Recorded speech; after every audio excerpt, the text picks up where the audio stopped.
弟兄姊妹平安。最近一段时间，一个很重要的事情就是美国和伊朗签订了一个 MOU，就是停战备忘录。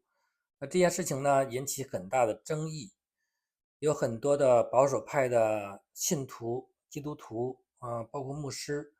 他们表现出来对川普团队，尤其是对万斯很失望，甚至有的弟兄姊妹表现出来很愤怒。有人质疑万斯的谈判能力、政治成熟度，说万斯签订的这个协议呢，这个 MOU 是一个丧权辱国的条约，把它看成是美国的李鸿章。还有人甚至说，川普在伊朗的这个军事行动呢，现在看来是要烂尾了。那这个 MOU 呢是 Memorandum of Understanding，那中文翻译成是谅解备忘录或者叫理解备忘录，意思是双方先有一个基本的共识框架，然后呢根据这个框架，然后再谈判签订正式的一个条约或者是协议，一个最终的法律的有约束力的文件。那所以这个 MOU 其实还是一个初步的一个意向，并不是一个最终的一个协议。最终的协议呢是2个月之后，所以我们现在对这个 MOU，不要太过于的看重，觉得这就是不能改变的一个既定的事实了。其实呢，有很多不确定的因素，而且我们也知道，伊朗的毛拉政权呢是毫无诚信可言的，他们随时在改变，他们签了协议也不一定真的能够执行。所以说呢，这个当中还有很多很多的不确定的因素，我们也不需要在这件事情呢过于的着急，我们还是要平心静气的、安静的来、客观的来看待这件事情。那最近呢，我在一个群里边，看到有一个弟兄发出来一张图，就是川普的 MOU 它的优缺点一个非常详细客观的一个总结。无论如何，我们在面对这些重大的事情的时候呢，我们要这个一个审慎的态度，不要过于急躁，更不需要轻易的就下一个结论，散布一些非常负面的情绪。这些呢都是一个不好的影响，尤其是有影响力的牧者们，我们在发表我们的言论，在判断一些事情的时候，我们要谨慎，不需要过于情绪激动，因为我们要相信神，最终他是掌管者。我们要做的就是为川普、为美国的这些的执政团队，为他们来祷告。那其实人们对于这个 MOU 最大的一个质疑或者叫争议，就在于他们认为美国在战争进行到这个时候，好像打得很顺利，一直是一个得胜的压倒性的优势情况下，好像这个 MOU 呢做出了很多的让步，就觉得这个不可思议。但是呢，我们如果仔细的来看，这个 MOU 其实并没有做出实质性的什么让步。那他们认为这个时候不应该把这个石油的制裁取消，让他们可以很快的恢复他们的这个经济的实力。他们有钱以后呢，他们可能会去买武器呀，继续来做一些非法的事情，这些的担忧。另外就是他们的这些的，好像100多亿这个冻结的资金，好像要给他们这个释放了，让他们可以使用这些钱。但是按照川普所说的呢，这些钱是要有一个监管的，而且呢必须用于买这些的生活的物资，比如说美国的大豆啊、这个油料啊这些的食物。但是伊朗他们说呢，这些钱给他们了，就是他们自由支配，他们可以买美国的，也可以不买。那最终呢，我们还是要看将来的事情的发展，到底谁在撒谎，这个我们不需要太着急。那另外一个很大争议的点呢，就是有一个3000亿的重建基金。那其实呢，有些人说这是美国的对伊朗的一个赔偿，这个是错误的一个解读。首先，我们要看这个3000亿不是一个赔偿金，而且也不是美国给伊朗的，不是一个赔偿。川普反复强调，美国不会出1分钱的，这个是一个私人的投资或者叫融资，相当于贷款，就是私人借给伊朗政府的钱，让他们来重建。那美国主要他所做的就是允许这些人去投资，因为原来呢，伊朗是在制裁之下的，任何的对伊朗的投资都是禁止的。现在呢，可以说放开了，让这些的私人的公司，他们认为在伊朗投资有机会的话，他们可以去投资。美国现在允许，美国呢在当中可能是做一个组织、一个筹划的一个工作，但是呢，美国不会去说服人去投资，也不会提供任何的担保。其实我对这件事情呢，我是有一定的怀疑的。从我个人的认知来说，我不认为有很多的人，会愿意在伊朗投资。我个人当然我没有钱了，假如我有钱，我也不会去把钱投在伊朗这个地方。但是呢，不知道，可能有人认为这是一个很好的机会，因为伊朗在重建过程当中呢，确实会有一些的商业的机会，我们不得而知。那关于伊朗重建呢，也有人说，伊朗他们被破坏的不都是一些的军事设施吗？那他们难道要让他们重建他们的军事这些的设备，包括这些的核武器的制造啊？难道让他们恢复这些吗？其实，在整个过程当中，当然主要的袭击的目标是军事设施，但是也不可避免的，也有很多的工业民用设施也受到破坏，这是一个客观的事实。总之，这个不是美国的赔偿，也不是美国必须要给他们担保要有多少钱到位，只是一个预期。美国所要做的就是开放这个投资的渠道，允许私人公司有钱能够进来，这是美国所做的。那这些的3000亿的基金到底什么时候开始运作呢？这个是60天之后，真正的最终的协议签署以后才能够到位。那现在呢，据说有1000多亿已经有了意向了，这个只是一个意向 commitment， 就是有人提出来愿意这样做。这个呢，和最终钱的到位还是有一个很长的路要走的。那其实现在唯一伊朗得到的利益就是他们可以恢复石油的出口，在经济上呢能够立刻得到一些的缓解，因为伊朗经济现在几乎已经崩溃了。那为什么川普政府在这个时候愿意给伊朗一个这样的一个缓解呢？让他们能够出口石油呢？我想他们也是一个人道上的考量吧。另外，如果你不给伊朗任何的好处，那你怎么能吸引他愿意坐下来跟你来谈呢？是吧？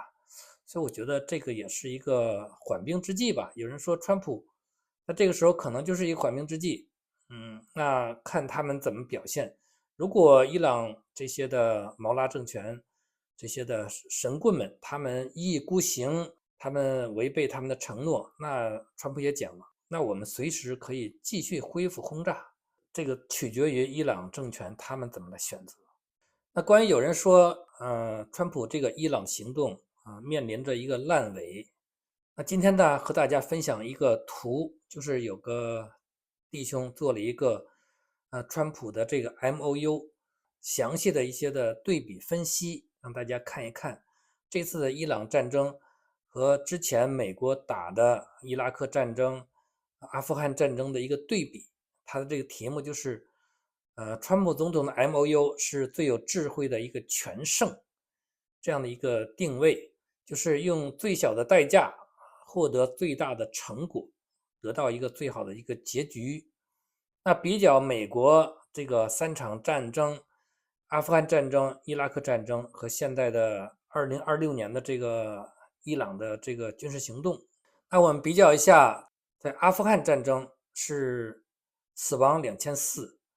受伤2万多。在伊拉克战争呢是死亡更多了4400，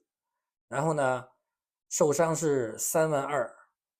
那现在今年的这个伊朗的军事行动，死亡是13人，受伤呢365个人。那和前2次战争这个比例呢是非常轻微的，是吧？另外，从美国的军费开销上面来看呢，更是非常悬殊了。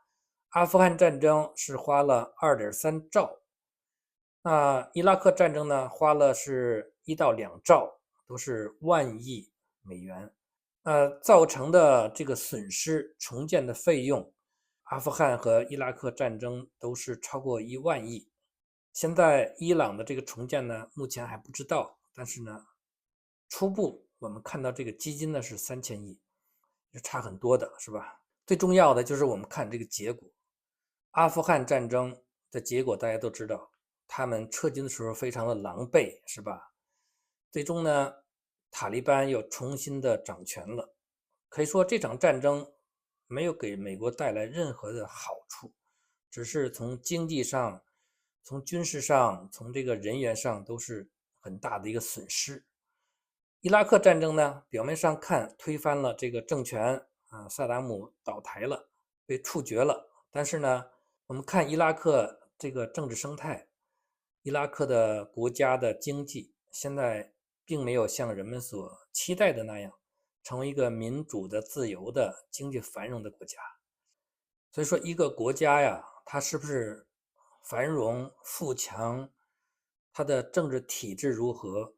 不是说我们想象的把原来的这个邪恶的政权、独裁的统治推翻了，它就自然的变成一个民主、自由、繁荣富强的国家。这里边有很复杂的一个原因的，当中很重要的就是这个国家的这个基础，这个国民的素质，各个方面。社会结构、传统、历史是吧，都决定着一个国家的发展。所以说，不是我们想象那么简单的，好像推翻一个政权，然后呢，这国家一下子就变一个面貌。那同样的，伊朗这个国家，真的如果把现在毛拉政权推翻了，难道它很快就变成了一个我们期待的一个民主、自由、一个繁荣富强的国家吗？其实很难说，不一定。那另外一个就是很多弟兄姊妹我们不明白的，我们在质疑的就是为什么要停战？打的不是很好吗？那我们其实呢，通常看到都是表面，我们从新闻从这些报道来看，好像美国是占了压倒性的优势，取得了完胜，是吧？斩首了很多的高官，摧毁了很多军事设施，然后呢，空军、海军都已经完全的打残了，没有任何的反抗的能力了，好像就是现在这个最终的胜利这个可期，好像很快就这个毛拉政权就是岌岌可危了，随时都可以把它轻易的摧毁。其实呢，事情远远不是我们想象的那样。可以说，川普总统他现在选择停战，并不是他愿意这样做，而是一个无奈之举。所以说，并不是我们看见的、我们想象那样，明明打得很好，好像不需要停战，继续打下去，好像伊朗政权自然的就摧毁了，自然就换来一个阳光的一个崭新的伊朗，完全不是这个样子。其实呢，这个是一个错误的认知，是一个美好的愿望。我们要承认，我们所了解到的信息，比川普总统他得到的信息要少得多得多。而且呢，我们很多的判断也都是基于我们一个主观的认知，和实际的情况可能有非常大的差距。我们要相信川普总统他拿到的这些的信息是最全面、最详细、最客观的。而且川普总统他不是一个人一拍脑袋就做一个重大决定，一定是结合很多的他的幕僚这些的将军，国防部结合大量的这些的信息分析之后，大家讨论，最后得出了一个最佳的选择。所以呢，我们要相信川普总统，他并不比我们傻，他的观察、他的判断比我们更理性、更客观，得到的这个最终的决定也是最符合美国利益的。那我们还记得在一开始，川普总统讲过是吧？大概是用4到6周时间结束伊朗的这次的军事行动。然后呢，他呼吁人民准备好接手这个伊朗的政权，这个是非常清楚的，大家非常的期待。但是呢，这个只是一个预期。我们发现打着打着呢，我们就发现这个预期的目标并没有按照我们所期待的按照那个时间实现。而且呢，到了第5和第6个星期之后呢，川普总统不得不推迟了对中国的这个访问。其实呢，这个就是一个赛，让我们看到这个战争的进程并没有像他预期的那样得到这个结果。虽然开始很快的就斩首了最高领袖哈梅内伊和他周围的这个40多个高级的将领，是吧？这个非常成功的斩首行动，而且后来呢，又多次的定点的清除了一些的重要的官员，可以说给我们感觉是美国和以色列的这个行动是摧枯拉朽的一个压倒性的一个胜利，消灭了伊朗的空军、海军，好像感觉这个伊朗已经大势已去了。很快就像委内瑞拉一样，就像美国、像以色列俯首称臣了。但是呢，接下来很快我们就发现，这个现实不是我们想象那样，现实是很残酷的，就是美国所预期的伊朗很快的投降根本就没有出现，而是伊朗比他们想象的，比我们众人都想象的更加的顽强。用一句更流行的话叫做更有韧性，就是没有那么容易折断。虽然伊朗的政权遭受了重大的斩首行动的打击，但是呢，我们并没有看到他的政权好像摇摇欲坠，而是呢表现出惊人的韧性，就是在遭受这么多的打击，死了这么多的重要的官员之后，他们仍然能够做出回应，做出反击。这个是远远超过我们的预期的。也就是说，虽然很多的重要的核心的这些的官员都被斩首了，但是呢，奇怪的是，这些的组织、这些的机构，他们的运转并没有终止，而是很快的就被人替代了。他们继续在反击，继续发射导弹，好像还发射了洲际导弹，而且呢，居然有能力控制了霍尔姆兹海峡。另外一个让我们不解的是，伊朗政权被大幅度削弱之后，我们并没有看到我们所期待的伊朗的人民他们能够起来，大规模的抗议，甚至能够拿起武器来抗争都没有出现。那我们就有一个疑问：原来那些抗议者都哪里去了？原来伊朗这么强大的时候，他们都能够愿意起来抗争，死了几万人。现在伊朗已经彻底的被削弱了，是吧？很多的官员死了，他们的这些的军事设施也被摧毁了。但是为什么这些的抗议者都不敢出来，还是在沉默？这个是让我们无法理解的。那今天呢，我想和大家分享一下伊朗它为什么有这样强的抗击打能力。好像在经过这么多轮的轰炸斩首行动之后呢，伊朗好像是一个打不死的小强。那它这个顽强的生命力到底是从何而来的？这个伊朗的政权确实有它的一个独特的一个地方。伊朗这个政权，它的本质呢就是政教合一，是吧？我们叫神权政权，又叫神棍政权。那这个我们一直在说毛拉政权。什么叫毛拉政权呢？毛拉呢是来自一个词 mullah， 这个意思呢就是伊斯兰的教士，这个宗教学者。这个毛拉政权的意思就是说，这个政权的核心是伊斯兰的教士，伊斯兰的这个宗教人士。这个毛拉政权不是一个个人的政权，而是背后有一个宗教的体系在里面，是一个政治和宗教紧密相结合的一个政治体制。在伊朗呢，有一个特殊的一个军队，叫做革命卫队。它是和其他国家都不一样的，其他国家都是军队，然后呢有警察，是吧？是国家机器。但是呢，伊朗它有一个特殊的军队，叫做革命卫队，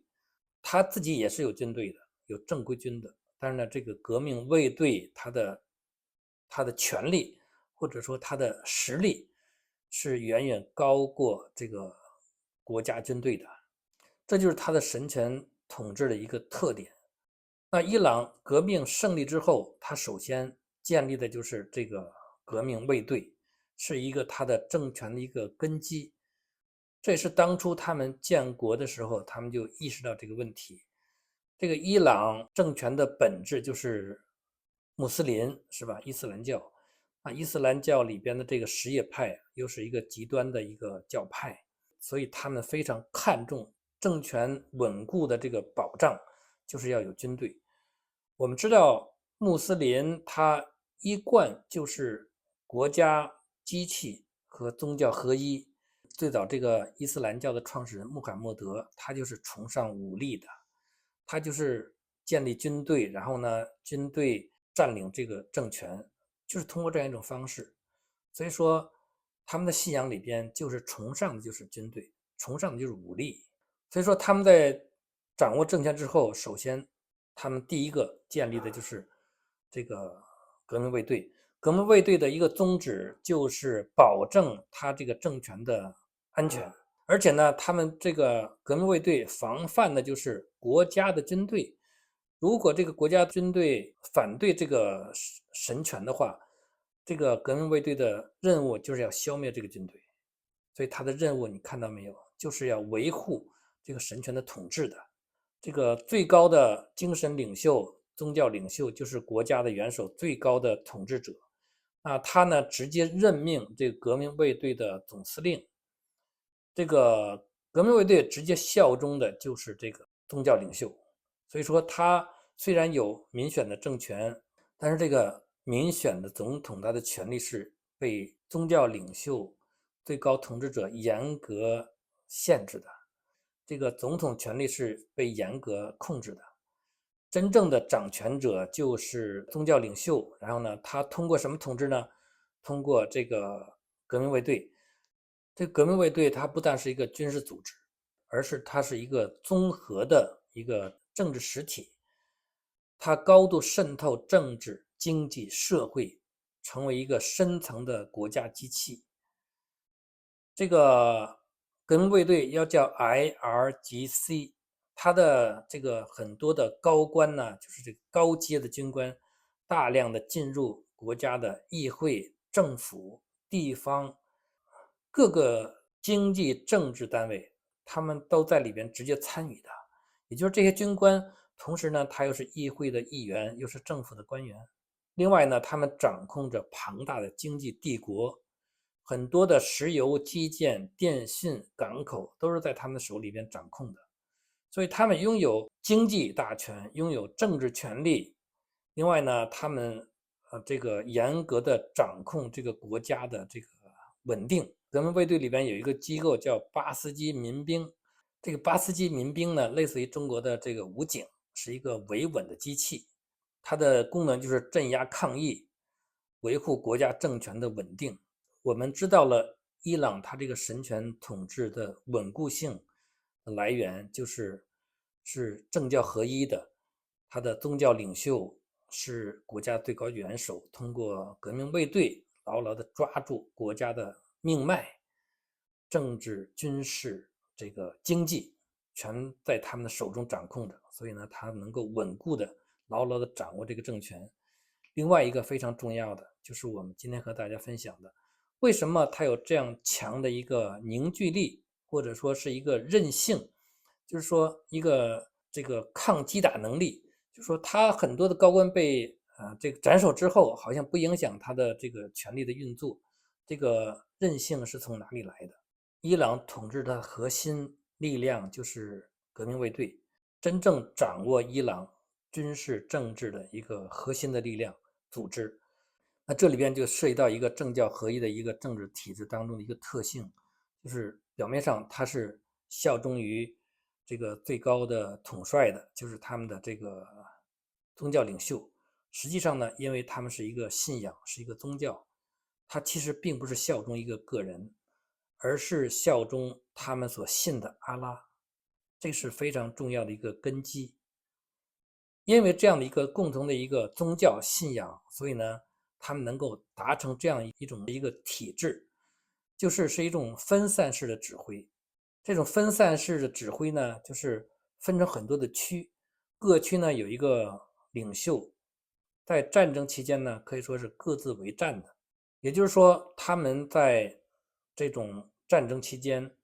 每一个指挥官自己的区域，它是有一个独立指挥的功能的，也可以叫做权力机构的去中心化。也就是说，表面上看，伊朗政权是效忠最高统帅的，是一人独裁的，实际上呢，又是神权加军权的一个平行的体制。那这样的一个体制呢，在西方把它叫做马赛克的政权。今天和大家分享一下这个马赛克是什么意思。这个马赛克的这种政治体制为什么拥有一个很强的抗击打能力？那马赛克这个词呢，我们所了解的都是在现代的一种图像处理技术，比如说把一些的不让人看到的部位呢，用这种打码的一种方式遮掩起来，那我们叫马赛克，是吧？那这个马赛克这个词的来源到底是什么？它是什么意思呢？这个马赛克是 Mosaic，M-O-S-A-I-C。那这个词呢，最早是来源于古希腊语的。那我们知道，在古希腊神话里边有一个女神叫缪斯，是在希腊的神话当中，她是掌管着诗歌呀、音乐呀、舞蹈啊、科学等9个女神的一个总称，叫 Musas。后来呢，演变成一种艺术的形式，叫做缪斯式的艺术。那这种艺术的一个特点呢，就是用无数的小块色彩的石子啊、玻璃啊、贝壳啊，精心的拼凑成为一个完整的图案。这个过程呢，是需要极大的耐心和专注力的。在古代就有这种艺术的形式。古罗马人呢，就把这种工艺呢叫做缪斯之作，简化成呢就是 mosaic，就是刚才跟大家讲的这种艺术形式 MOSAIC， 这种 mosaic 就是马赛克。所以说这个马赛克就是一种从古代传下来的一种艺术的一种形式，或者叫一种艺术的一种风格。它的来源呢就是希腊的女神缪斯 Moses。这个呢，这种艺术形式最早可以追溯到主前3000多年，在美索不达米亚，就是两河流域里边，就已经有这种古老的这种艺术形式了。比如说，在这个浴池里边，这个地面呐、墙面呐，就是用这种很细小的这种石块啊，或者是贝壳呀，来把它镶嵌，形成一种很美丽的图案。所以说这种形式呢，就是用小块的不同的色彩拼凑成一个大的图案，色彩斑斓，一种格子感很强的一种视觉的效果。这种艺术形式、艺术风格就叫马赛克的艺术。那这个马赛克的艺术呢，就是强调的是这个统一和谐，有很多不同的区块单元拼凑而成的。这种形式的一个特点呢，就是如果去掉一块，一块破坏了或者脱落了，基本呢不会影响整个一个大的图案的一个视觉效果，因为都很细小嘛。那为什么伊朗的这种政权要叫它马赛克的一种形式呢？那这个就是一个比喻。那伊朗的政权的这种形式，就是像马赛克的这种艺术形式一样，有很多不同的小块拼凑而成的，形成一个整体的图案。一旦一个单元脱落破坏，不会影响整体。那伊朗政权呢，他们其实很早就预判到，将来可能会受到这种今年发生的这种斩首行动的袭击。那他们为了应对这样的一种情况呢，他们从2005年就开始在这个革命卫队内部就设计了这样一套叫做去中心化分布式的防御指挥体系。他们把这个革命卫队呢分成了31块独立的一个单位。那每一块呢有自己的指挥官，情报啊、导弹啊、无人机啊、后勤，所有一切都是独立的。也就是说，这个独立的单元它可以独立的运作，不受其他的单位的影响。那这些的快呢，平时呢是受中央的统一指挥的，但是在战争的特殊时期呢，它可以自治。也就是说，如果切断了它和这个其他的单位，包括和总指挥的这种通讯，包括总指挥被杀，都不会影响这个块它的独立的运作的能力。也就是它每一个块都是一个独立的完整的一个体系，能够独立的运作。这样呢，整个的伊朗的这个革命卫队的内部，它就形成了一个看起来是一个整体，同时呢又可以打散的这样的一个非常特殊的一个体制。那这种体制呢，在战争的特殊的时期就有很大的优势了，就是说，因为每一个单位、每个块儿，它都有一个独立运作的能力，那它就不会受到这个战争的影响，其他的单位甚至他的顶头上级被杀了、被斩首了，都不会影响它的运作。但是呢，这样的一个体制需要一个非常重要的一个前提，就是伊朗它是政教合一的，它是有一个强大的一个宗教的一个体系掌管着。说的最直白一点，就是这些的指挥官他们都有一个共同的宗教，也就是他们在没有监督、没有这个上级指挥官的情况下，他们还能够因为他们的这种内心的这种宗教、这种信仰，他们还能够坚持既定的目标，这个是非常非常重要的。其他的国家没有像穆斯林这样的一个坚定的信仰是做不到的。很难想象，如果在中国用这样一种马赛克的体制，那肯定是乱套了，个人就各自为政了，是吧？但是呢，他们就可以做到，这个是一个非常重要的一个前提，就是他们是真正的相信他们的阿拉。从这一点上，我们也看到伊斯兰的他们的宗教的教义对人的捆绑是非常严重的。这些的穆斯林，他们是真的可以为圣战而死的，而且他们看为是荣耀，而且他们真的相信，他们为圣战而死是他们能够上天堂的最快的捷径，所以他们真的不惧怕。我们知道，在911的时候，那些恐怖分子，他们就是开着飞机撞大楼，是吧？他们就有这样的一个信念：我今天为阿拉而死，那阿拉就会接我上天堂，有70个处女为我预备了。这个呢，就是穆斯林伊斯兰教它的邪恶的地方。但是呢，从客观上来讲，这些的穆斯林他们也是对他们的信条是笃信不疑的。正因为这样，他们才能够建立这样一种马赛克的一种军事政治的体制。相比较起来，我们很多的基督徒，我们的信仰的真实程度，其实真的比人家这些的穆斯林要差很多的。我们不得不客观的来承认，